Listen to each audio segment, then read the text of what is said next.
Bismillahirrahmanirrahim.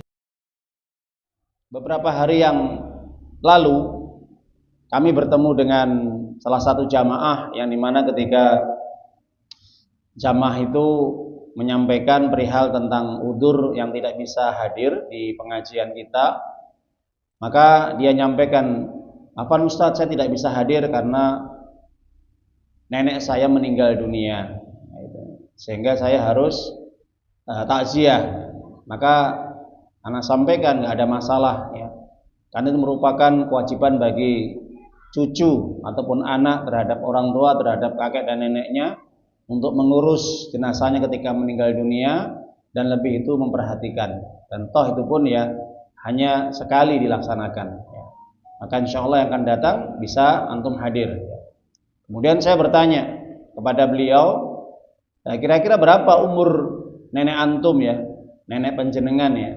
Dia menyatakan ya kurang lebih 98. Jadi 100 kurang 2. 100 kurang 2. Masya Allah ya. Kemudian saya tanya, bagaimana kehidupan nenek antum ya, semasa hidupnya? Ya mungkin biasa kalau saya sering tanya persoalan-persoalan tentang ada keluarga yang meninggal dunia, saya tanyakan kehidupannya, kira-kira bagaimana?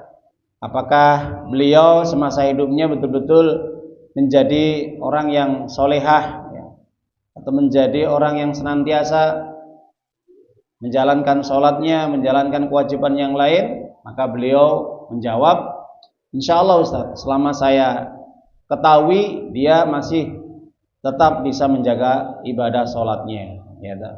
Alhamdulillah, ketika sampai meninggal dunia pun dia tetap masih taat kepada Allah, masih menjaga sholat 5 waktunya terutama. Dan saya bersyukur kepada Allah, alhamdulillah, semoga menjadi keberkahan bagi dirimu dan juga orang-orang yang ditinggalkannya, dan menjadi pahala yang besar ya bagi nenek antum, dan semoga diterima amal ibadahnya.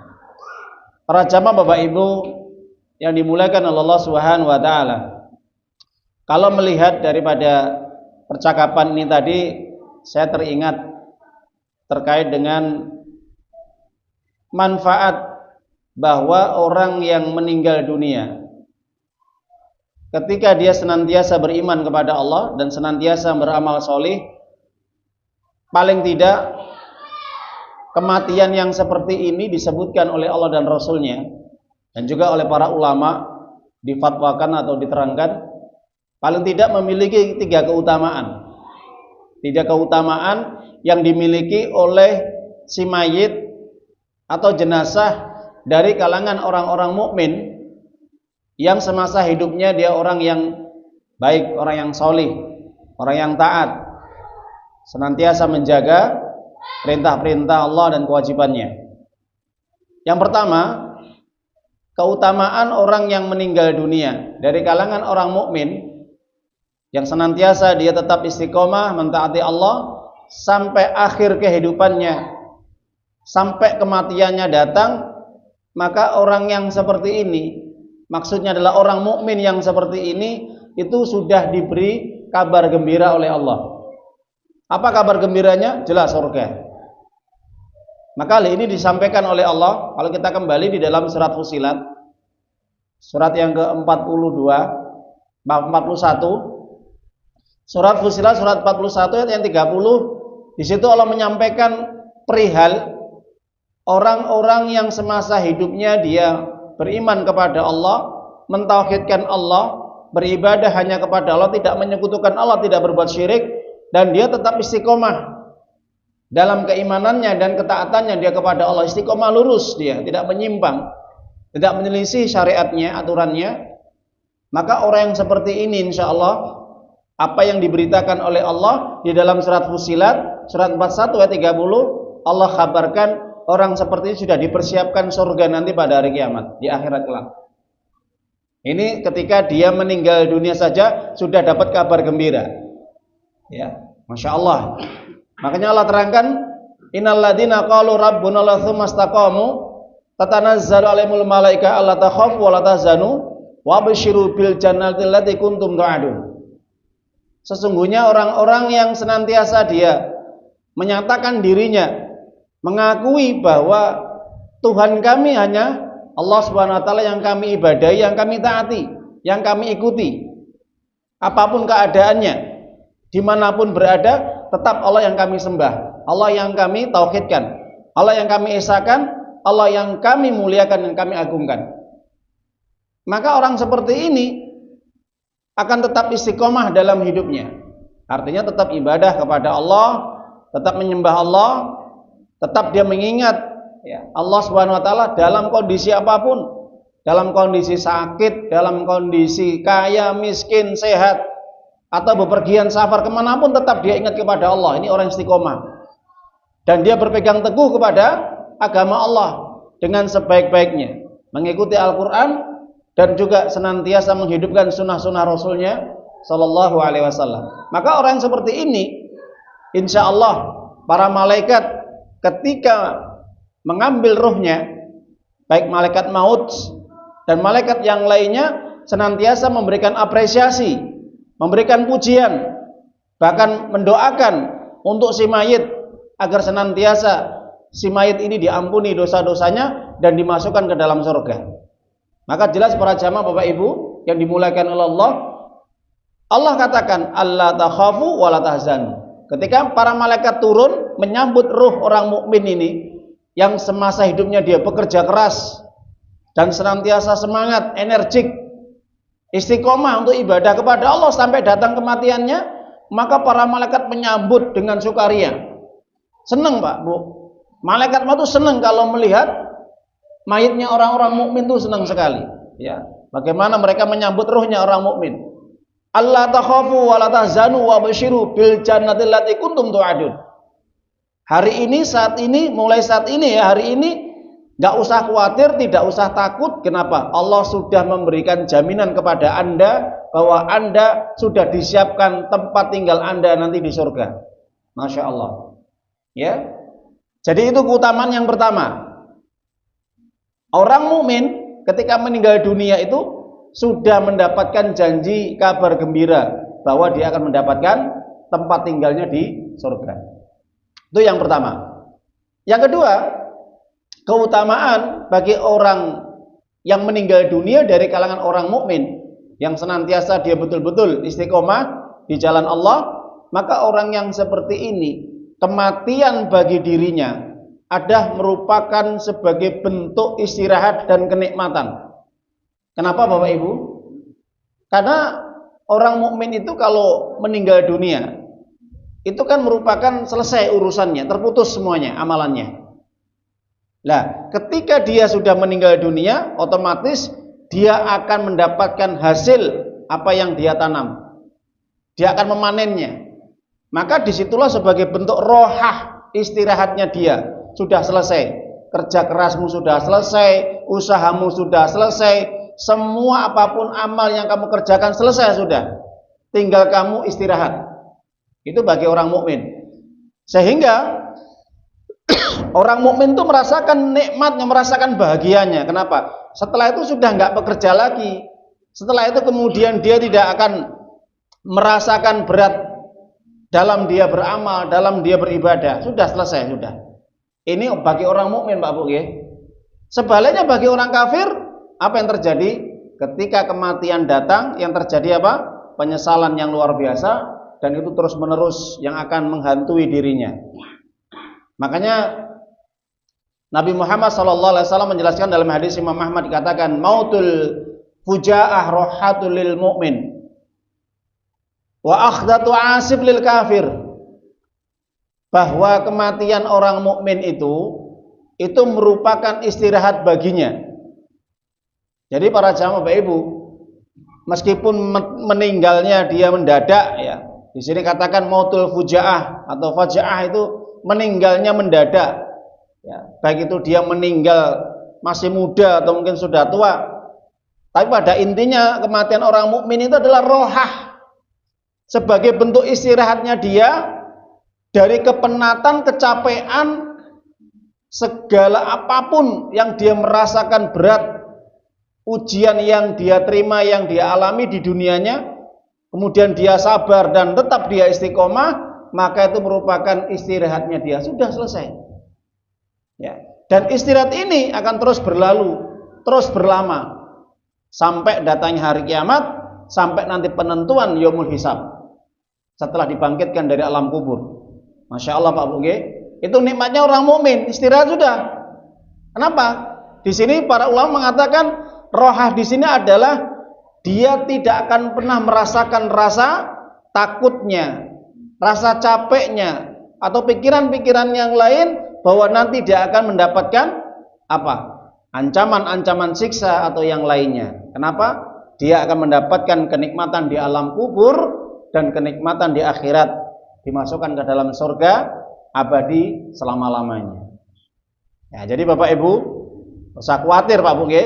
Jadi kalau orang meninggal dunia itu, Nabi sudah mengkhabarkan bahwa meninggalnya orang mukmin itu merupakan rohah, sebagai istirahatnya dia sudah.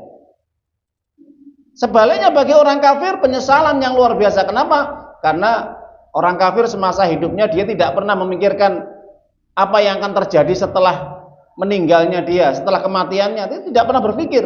Yang dipikir itu hanya apa? Kenikmatan-kenikmatan di dunia, sehingga dia sampai lalai, lupa untuk ibadah kepada Allah, bahkan meninggalkan Allah. Sehingga yang terjadi apa? Terjadi penyesalan yang akan dia terima. Ya hasratan 'alal ibad. Begitulah Allah mengatakan, wahai hamba-hamba yang akan menyesal nanti pada hari kiamat, kalian akan siap-siap untuk mendapatkan apa? Ancaman berupa siksa. Ini bagi orang kafir Pak Bu. Makanya orang kafir itu sudah diberitakan oleh Allah tuh di dalam banyak ayat itu.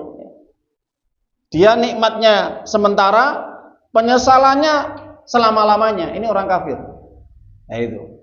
Sedangkan orang mukmin, dia capeknya sementara di dunia, penatnya sementara di dunia, tapi kenikmatannya selama-lamanya nanti di akhirat. Itu orang mukmin. Makanya tuh nikmatnya menjadi orang mukmin. Maka ketika meninggal dunia, dia memiliki keutamaan bahwa orang mukmin itu sudah waktunya untuk istirahat sudah. Kalau sudah meninggal dunia, tinggal dia mendapatkan hasil apa yang dia amalkan di dunia berupa kebaikan-kebaikan. Itu yang kedua. Yang ketiga, bahwa meninggalnya orang mukmin itu diberitakan oleh Nabi Shallallahu Alaihi Wasallam bahwa Allah ridho. Allah sudah suka, cinta, ridho dengan hadirnya orang mukmin nanti ketika menghadapnya. Jadi Allah itu suka, Allah cinta. Ya, kalau sudah Allah ridho, Allah suka, Allah cinta, yang terjadi apa Bu? Jaminannya surga jelas. Itu nikmatnya meninggalnya orang mukmin Pak Bu. Jadi ketika meninggalnya orang mukmin itu Allah ridho. Kenapa? Karena orang mukmin itu ketika di dunia dia selalu berpikir bahwa dia ingin bertemu dengan Allah. Yang dia inginkan utamanya adalah ingin bertemu dengan Allah. Ya, makanya dia berlomba-lomba dalam kebaikan, dia memperbanyak amal solehnya, dia senantiasa menjaga ketaatannya dia kepada Allah. Kenapa? Rindu ingin bertemu dengan Allah. Ini orang mukmin, makanya nikmat. Beda kalau orang kafir Pak Bu. Orang kafir tidak pernah berpikir untuk bertemu dengan Allah. Boro-boro ingin bertemu dengan Allah, mengingat Allah aja nggak pernah. Itu orang kafir Pak Bu. Beda sekali nggih. Makanya ketika orang kafir ini diperintahkan untuk ibadah, kenapa nggak mau? Karena dia tidak pernah mau mengingat Allah. Apalagi pengen bertemu dengan Allah, itu orang kafir. Makanya nggak mau ibadah orang kafir itu Pak. Itu. Makanya Rasulullah SAW menjelaskan dalam hadis Imam Muslim, man ahabba liqa Allah, ahabba liqa'ahu. Barang siapa yang dia itu rindu ingin bertemu dengan Allah, maka Allah pun akan ridho bertemu dengannya. Allah akan rindu juga bertemu dengannya. Coba, akan bertemu dengan sang penciptanya Pak Bu. Sapa sing nggak demen? Andai kata ada orang ingin bertemu dengan tamu yang paling agung, ingin bertemu dengan bosnya, ingin bertemu dengan manajernya, siapa yang nggak suka? Kenapa? Pasti pertemuan itu akan mendapatkan hasil yang baik. Bahkan Allah akan memberikan keistimewaan. Nah itu orang mukmin Pak Bu. Kenapa? Kematiannya dia itu menjadikan tanda ridhonya Allah. Itu orang mukmin. Makanya dia senang ingin bertemu dengan Allah. Faman kana yarju liqa'a rabbih falyamal amalan sholihan wala yusyrik bi ibadati rabbih ahada. Barang siapa yang dia ingin berharap bertemu dengan Rabb-nya, dengan Tuhannya, maka dia akan segera untuk beramal kebaikan. Lah ini sudah dijelaskan oleh Allah, Pak Bu.